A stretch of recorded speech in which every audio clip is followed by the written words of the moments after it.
BMC में भारी cross voting लगभग तय मानी जा रही है। एकनाथ शिंदे की पार्टी में अंदरूनी टूट साफ दिखाई देने लगी है।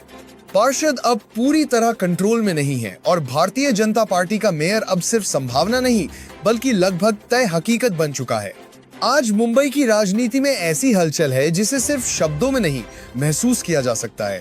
बीएमसी में कुछ बहुत बड़ा होने वाला है। पुराने समीकरण टूट रहे हैं, वफादारियां हिल रही हैं और सत्ता की दिशा एक तरफा मुड़ चुकी है।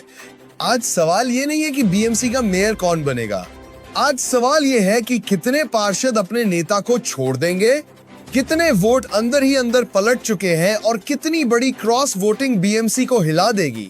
तस्वीरें अब धीरे नहीं तेजी से साफ हो रही है। शिंदे गुट के पार्षद हाथ से फिसल रहे हैं और बीजेपी का मेयर बनना लगभग तय माना जा रहा है।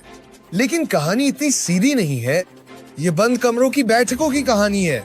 फोन कॉल्स, डर, भविष्य और सत्ता के गणित की कहानी है। आज जो पार्षद मंच पर मुस्कुरा रहे हैं वही कल बटन दबाते वक्त अपना नेता बदल सकते हैं। और यही वजह है कि आज मुंबई की राजनीति में सबसे खतरनाक शब्द है क्रॉस वोटिंग। क्योंकि बीएमसी में एंटी डिफेक्शन कानून नहीं है। यहाँ पार्षद पलट सकता है, वोट बदल सकता है और कोई कार्रवाई नहीं होती। यानी ये खुला मैदान है और इस मैदान में एक पार्टी है जिसने खेल पहले से सेट कर लिया है, बीजेपी। सवाल ये है कि बीजेपी को 120, 130 या 140 वोट आखिर मिलेंगे कहां से? शिंदे के पार्षद क्यों टूट रहे हैं? उद्धव ठाकरे गुट के पार्षद सत्ता की तरफ क्यों देख रहे हैं? और कांग्रेस मन से मिलकर दीवार क्यों नहीं बना पा रहे? ये कहानी सिर्फ मेयर की नहीं है। ये महाराष्ट्र की राजनीति में एक नए युग की आहट है। राजनीति का एक कड़वा सच है। मौका सबको मिलता है, लेकिन वही मौका किसी को सत्ता की सीढ़ी पर चढ़ाता है और किसी को इतिहास के हाशिए पर धकेल देता है।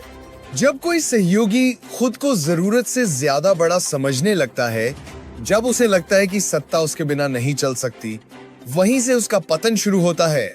आज महाराष्ट्र की राजनीति में ठीक यही सीन चल रहा है। बीएमसी मेयर चुनाव अब सिर्फ कुर्सी की लड़ाई नहीं है। ये एनडीए के अंदर बॉस कौन है इसका टेस्ट है। ये नेगोशिएशन और ब्लैकमेलिंग के फर्क की परीक्षा है। और इस पूरी कहानी के केंद्र में एक ही नाम है, एकनाथ शिंदे। बीजेपी सबसे बड़ी पार्टी है, संख्या में भी, सत्ता में भी और फैसले लेने की ताकत में भी। अजीत पवार ने कभी सीमा नहीं लांघी, लेकिन शिंदे ने यह मान लिया कि शिवसेना का नाम उन्हें हर चीज का हकदार बना देता है। 2.5 साल मेयर चाहिए, बीएमसी का फाइनेंस चाहिए, स्टैंडिंग कमेटी चाहिए। 29 पार्षदों के दम पर मुंबई को अपनी जागीर समझ लिया गया। यही बीजेपी ने रेड लाइन खींच दी। दावोस से लौटते ही देवेंद्र फडणवीस को साफ निर्देश मिला, 1 to 1 बात करो, कोई भ्रम मत छोड़ो और साफ बता दो कि गठबंधन कैसे चलेगा। मुंबई में 2 घंटे की बैठक हुई। ये चाय कॉफी वाली बैठक नहीं थी, ये हैसियत बताने वाली बैठक थी।